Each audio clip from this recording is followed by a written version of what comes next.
नई दिशा विजन में आपका स्वागत है। दोस्तों, एनआईवीएस डीएलएड शिक्षक बहाली को लेकर के जो लेटेस्ट न्यूज़ है वो आज की न्यूज़ क्या है, इसका डिस्कशन इस वीडियो हम लोग करेंगे। लेकिन इस बीच में जानकारी है कि कल से जो है नियोजन फॉर्म जमा होंगे और आगे की क्या प्रोसीजर रहेगी उसके बारे में ये वीडियो आप लोगों के लिए है। तो आइए शुरू करते हैं। सबसे पहले जो है एक न्यूज़ जो आई है उसका डिस्कशन करते हैं कि जो 91,000 शिक्षकों का वेतन है उसका पैसा देने से केंद्र का इनकार। हालांकि ये थोड़ी सी नेगेटिव न्यूज़ है, लेकिन ये बिहार की आंतरिक बात है। बिहार सरकार के साहस की कद्र करनी पड़ेगी कि ऐसी स्थिति में भी जबकि उसको केंद्र से सहायता नहीं मिल रही है, उसके बावजूद भी बिहार सरकार जो है शिक्षकों के लिए जो शिक्षक बहाली की प्रक्रिया है उसको जारी रखे हुए है और ये बहुत ही अच्छा कदम है। फिलहाल इस न्यूज़ में क्या है थोड़ा सा हम लोग इसका डिस्कशन करेंगे। यहाँ पर आज शिक्षा प्रतिनिधि जैसा कि इसमें बताया गया है, इसमें आप लोग देख पा रहे हैं कि यहाँ पर लिखा हुआ है राज्य के शिक्षा अभियान के 16,000 करोड़ रुपए का बजट काट कर केंद्र ने 8,000 करोड़ रुपए कर दिया है। यानी बजट जो है केंद्र सरकार ने उसका कम कर दिया है। तो ऐसी स्थिति में बिहार सरकार के सामने थोड़ी सी मुश्किल भी आ सकती है। यहाँ पर जैसा कि आप देख पा रहे हैं केंद्रीय मानव संसाधन मंत्रालय के प्रोजेक्ट अप्रूवल बोर्ड की शुक्रवार को हुई बैठक में बिहार ने समग्र शिक्षा अभियान के लिए 2020-21 में 16,000 करोड़ रुपए का बजट रखा, लेकिन 16,000 करोड़ रुपए का मात्र 8,000 करोड़ रुपए की स्वीकृति दी गई है। यानी यहाँ पर ये बजट जो है ये केंद्र सरकार की तरफ से कम कर दिया गया है और इसमें जो कुछ है, हालांकि हर बजट में कटौती हो रही है, तो यहाँ पर जो सबसे मेन बात है कि बिहार के समग्र शिक्षा अभियान के बजट में 8,000 करोड़ रुपए की कटौती कर दी गई है। निर्माण की किसी भी बड़ी योजना को नहीं मिली है मंजूरी। तो यानी यहाँ पर ये कहना है कि जो भी इस समय पे कोविड-19 के कारण जो है परेशानी चल रही है, आर्थिक परेशानी चल रही है, केंद्र सरकार के पास भी चल रही है, राज्य सरकारों के पास भी है और तमाम जो है शिक्षा से जुड़े हुए मुद्दे हैं, उसके कारण जो है सरकारें परेशान हैं।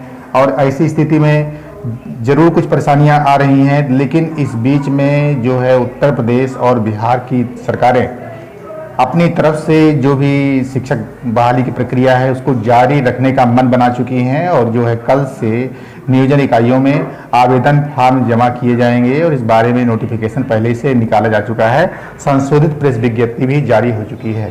तो आगे चल के न्यूज़ में क्या है उसके बारे में हम लोग जानने का प्रयास करेंगे। यहाँ पर एक पेज और है, इसको भी हम लोग दिखा देते हैं आपको।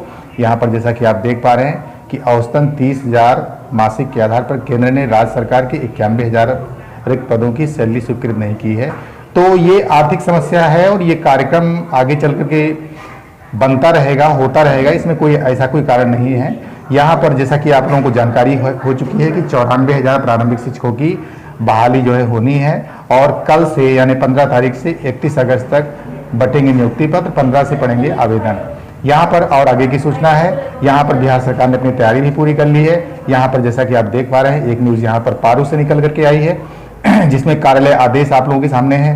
यहाँ पर बताया गया है कार्यालय आदेश में कि उप सचिव शिक्षा विभाग बिहार पटना के ज्ञापांक 7 नियोजन 8/6/2020 एवं जिला शिक्षा पदाधिकारी मुजफ्फरपुर के ज्ञापांक दिनांक 9/6/2020 द्वारा बिहार के सभी नियोजन इकाइयों में 15/6/2020 में एनआईवीएस द्वारा 18कालीन सेवाकालीन डीएलएड अभ्यर्थियों के लिए आवेदन लिए जाने हैं। इस हेतु प्रखंड संसाधन केंद्र पारू में निम्नांकित शिक्षकों को तत्काल प्रभाव से नियोजन प्रक्रिया को समय से पूरा करने और पत्र निर्गत करने की स्थिति के अगले आदेश तक प्रतिनियुक्त की जाता है। यानी यहाँ पर प्रतिनियुक्त की बात की जा रही है और शिक्षक आवेदन करने के समय से प्रत्येक अभ्यर्थी के लिए सैनिटाइज करते हुए शारीरिक दूरी का पालन अवश्य करवाएंगे। यहाँ पे बताया जा रहा है कि जो कोविड-19 का इशू चल रहा है उसमें सैनिटाइज करा करके जो है वो शारीरिक दूरी का पालन करा के जो है नियोजन प्रक्रिया में आवेदन पत्र लिए जाएंगे।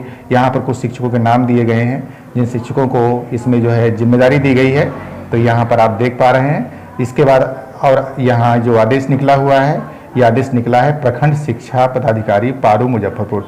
संभवतः इसी प्रकार की समस्या, इसी प्रकार की बात जो प्रतिनियुक्तियाँ हैं वो सभी नियोजन केंद्रों पर जो कि ब्लॉक स्तरीय और प्रखंड स्तरीय हैं, सब जगह जो है इस प्रकार की सैनिटाइजेशन का निर्देश जारी कर दिया गया होगा। और किस जिले में कितनी रिक्ति है यहाँ पर जो है आप संक्षेप में देख सकते हैं, इसका स्क्रीनशॉट ले सकते हैं। और यहाँ पर कुछ बातें और भी ये बताना चाहेंगे आपको जो कि आरक्षण से संबंधित तथ्य हैं जिनके बारे में आप लोगों को जानना चाहिए। कि जो आरक्षण की कैटेगरी वाले लोग हैं उनके लिए भी कुछ सूचनाएं यहाँ पर हैं। जैसे कि यहाँ पर जल्दी इसमें पढ़ देता हूँ। व्यक्ति विशेष की जाति का निर्धारण उसके पिता की जाति के आधार पर होता है, पति की जाति के आधार पर नहीं। तो यानी जाति का निर्धारण जो है उसके पिता की जाति के आधार पर होगा। जाति प्रमाण पत्र की वैधता हमेशा बनी रहती है, यानी जाति प्रमाण पत्र हमेशा के लिए वैध होता है। इसके बारे में मैंने वीडियो जारी करके बताया था आपको, लेकिन फिर से रिपीट कर रहा हूँ क्योंकि कल जो है नियोजन इकाइयों में फॉर्म लिए जाएंगे। तीसरा है स्थायी आवास प्रमाण पत्र, इसकी वैधता भी हमेशा बनी रहती है, जबकि अस्थायी की जो है निर्गत तिथि से 1 वर्ष तक की होती है। और चौथा है आय प्रमाण पत्र की मान्यता निर्गत तिथि से 1 वर्ष के लिए होती है। पांचवा है सत्यापन के पश्चात अभ्यर्थियों को मूल प्रमाण पत्र अवश्य लौटा दिए जाएंगे। यानी आपको अगर आवेदन करते समय जो आपको मूल अभिलेख लेकर जाना है उसको जांच के पश्चात जो है सत्यापन के पश्चात जब आपके सारे डॉक्यूमेंट का सत्यापन हो जाएगा तो आपको ये लौटा दिए जाएंगे सारे मूल अभिलेख। इसके बाद लिखा है क्रीमी लेयर में नहीं आने वाले विहित प्रपत्र में अभ्यर्थियों को अंडरटेकिंग प्राप्त कर पुराने क्रीमी लेयर रहित प्रमाण पत्र के आधार पर नया क्रीमी लेयर रहित प्रमाण पत्र निर्गत किया जा सकता है। इसके बाद जो है क्रीमी लेयर रहित प्रमाण पत्र के बारे में बताया गया है। और यहाँ पर जो अगला पॉइंट है वो है राज्याधीन सेवाओं में राज्य के मूल निवासी को ही आरक्षण दे होगा, यानी जो राज्य का मूल निवासी होगा वही आरक्षण की कैटेगरी में आएगा। कोई बाहर से फॉर्म भरता है तो वह आरक्षण की कैटेगरी में नहीं आएगा। इसके बाद लिखा है दिव्यांगजनों की सूचना। दिव्यांगजनों को सरकारी सेवाओं में प्रतिनियुक्ति में 4% क्षैतिज आरक्षण दे है, ये दिव्यांगजनों के बारे में बताया गया है। इसके बाद स्वतंत्रता सेनानियों के पोता पोती नाती नतनी को सरकारी सेवाओं में 2% क्षैतिज आरक्षण भी दे होगा। इसके बाद 11वीं सूचना महिलाओं के लिए है। महिलाओं को सरकारी सेवाओं में नियुक्त का 35% क्षैतिज आरक्षण दे है। और इसके बाद जो आगे वाला पॉइंट है WBC यानी जो बैकवर्ड कास्ट का तात्पर्य अनुसूचित जाति, अनुसूचित जनजाति, अत्यंत पिछड़ा वर्ग और पिछड़ा वर्ग की महिला, इसे सरकारी सेवाओं में प्रतिनियुक्ति में 3% ऊर्ध्वाधर आरक्षण दे है, जो 36% क्षैतिज आरक्षण के अतिरिक्त है, यानी एक्स्ट्रा इतना दिया जाएगा। और आगे चल के लिखा हुआ है मोहम्मद सिराजुद्दीन अंसारी सरकार के अवर सचिव। तो ये जी जानकारी है आप लोगों को दी जा रही है। इसमें जो है आप लोग देख सकते हैं यहाँ पर कुछ और भी सूचनाएं हैं। यहाँ पर जैसे कि देख पा रहे हैं कार्यालय प्रखंड विकास पदाधिकारी शेखपुरा, यहाँ पर प्रखंड शिक्षा अधिकारी, प्रखंड जिलाधिकारी, इसमें बताया गया है कि प्रखंड स्तरीय आवेदन प्राप्ति हेतु, तो यहाँ पर जो प्रखंड स्तरीय आवेदन प्राप्ति हेतु कुछ लोगों को यहाँ पर नियुक्त किया गया है। शिक्षक का नाम यहाँ पर आप देख पा रहे हैं, शिक्षक का नाम, पद नाम और विद्यालय का नाम यहाँ पर आप पूरा देख पा रहे हैं, डिटेल दिया गया है। तो इस तरह का जो है ये प्रखंड स्तरीय सूचना है जो आपके सामने है। इसी तरह से पंचायत स्तरीय सूचना में बताया गया है। जो प्रतिनियुक्त की बात है, जिनको आवेदन पत्र प्राप्त करना है उनके बारे में पूरा डिटेल यहाँ पे बताया गया है। तो आप लोग इससे भी अद्यतन हो सकते हैं और सारी जानकारी यहाँ पर आपको बताई गई। दोस्तों जो बिहार की शिक्षक बहाली है उसको लेकर के यहाँ पर सेम डॉक्यूमेंट है जो कि 12/6/2020 की न्यूज़ है और यहाँ पर भी उसी प्रकार से जो है सारी बातें बताई गई हैं। प्रखंड विकास पदाधिकारी यहाँ पर जो जानकारी आप लोगों को मिल रही है वो सामान्य प्रशासन बिहार द्वारा जो है आरक्षण की विशेष सूचनाएं प्राप्त हो रही हैं। इसके बाद किस जिले में कितनी रिक्ति है उसके बारे में जानकारी प्राप्त हो रही है। यहाँ पर प्रतिनियुक्त की बात आ रही है कि जो आवेदन पत्र जमा किए जाएंगे उनमें किनको लगाया गया है। और केंद्र सरकार की जो भी 91,000 के वेतन का पैसा देने से इनकार किया गया है, जो आज शिक्षा प्रतिनिधि यहाँ पर जो है इसके बारे में पूरी जानकारी दी गई है आप लोगों को। और जो 94,000 प्रारंभिक शिक्षक की बहाली है उसके बारे में 15 से आवेदन बटेंगे और 31 अगस्त को बटेगा नियुक्ति पत्र। तो दोस्तों सारी जानकारी आप लोगों को यहाँ पर बताई जा रही है और आप लोग कल से नियोजन फार्म के लिए जो है जा सकेंगे और अपना नियोजन फार्म भर सकेंगे। और आप लोगों को कोई दिक्कत ना हो इसके लिए आप लोग कमेंट में पूछ सकते हैं, कोई आपके मन में प्रश्न हो। यद्यपि संभावित जो भी आपके मन में प्रश्न होते हैं अथवा जो आपको रिप्लाई करना होता है उससे संबंधित वीडियो जरूर चैनल के द्वारा जारी होता है। और आप लोगों ने जो प्रश्न पूछे थे उससे संबंधित वीडियो आप लोगों को जारी हुआ है।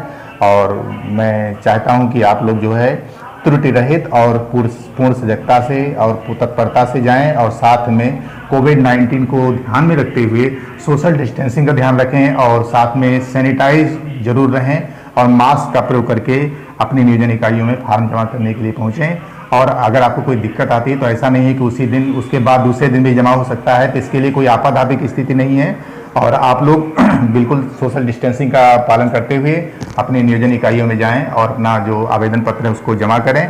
और संभवतः जिनके पास जो डॉक्यूमेंट नहीं है उसका जो हलफनामा है यानी शपथ पत्र एफिडेविट, उसका भी प्रयोग आप लोग कर सकते हैं। तमाम लोगों की शिकायतें हैं, कुछ लोगों को लग रहा है कि हमारा जो मूल अंक पत्र और प्रमाण पत्र अभी हमको प्राप्त नहीं हुआ है, उसके लिए उनको जाना पड़ेगा संबंधित जो रीजनल सेंटर हैं। लेकिन यहाँ पर एक बात मैं बताना चाहूँगा कि आप लोग इसको स्टडी सेंटर से प्राप्त करेंगे तभी बेहतर रहेगा, क्योंकि कई जगह से शिकायतें आई हैं कि जो रीजनल सेंटर पहुंच तो रहे हैं, वहां पर जो है उनका सर्टिफिकेट आया तो हुआ है लेकिन उनको बांटा नहीं गया है। इसकी वजह उन्होंने ये बताई है कि जो भी सर्टिफिकेट होगा उनको बाई हैंड नहीं दिया जाएगा, वो उनको उनके स्टडी सेंटर के कोऑर्डिनेटर के द्वारा दिया जाएगा और स्टडी सेंटर कोऑर्डिनेटर उसको वहां से रिसीव करेगा रीजनल ऑफिस से, उसके बाद जाकर के अपने स्टडी सेंटर पर बांटेगा, उसका जो है वितरण सुनिश्चित किया जाएगा। तो ऐसी स्थिति में आपको ये नहीं करना है, आप पता कर सकते हैं कि कहाँ पर है, उसकी भौतिक स्थिति कहाँ पर है, वो किस जगह रखा गया है। निश्चित रूप से NIOS के जो हेड ऑफिस है उसके द्वारा जो नोटिफिकेशन करके बताया गया है कि यह जो है सभी रीजनल सेंटर को दे दिया गया है। अब कहाँ किस कारण नहीं बटा है, कौन कहाँ नहीं ले जा पाया है, इसके बारे में जरूर आपको पता करना पड़ेगा, क्योंकि आवश्यकता आपकी है। लेकिन इस बीच में आपके पास समय है, लगभग काफ़ी समय रहेगा। तो ऐसी स्थिति में आप लोग अपने मूल अभिलेखों को प्राप्त कर लेंगे। साथ ही जो आपके साथी वहां पर जाते हैं शिक्षक नियोजन इकाइयों में फार्म जमा करने के लिए, तो वहां पर उनसे जानकारी प्राप्त कर सकते हैं कि कौन कौन सी चीज़ें वहां पर मांगी जा रही हैं, तो उससे आप लोगों को और सुविधा रहेगी जमा करने में। सेकेंड डे जाएंगे, जिन लोगों का अधूरा है वो सेकेंड डे अपना पूरा करके तब जाएं।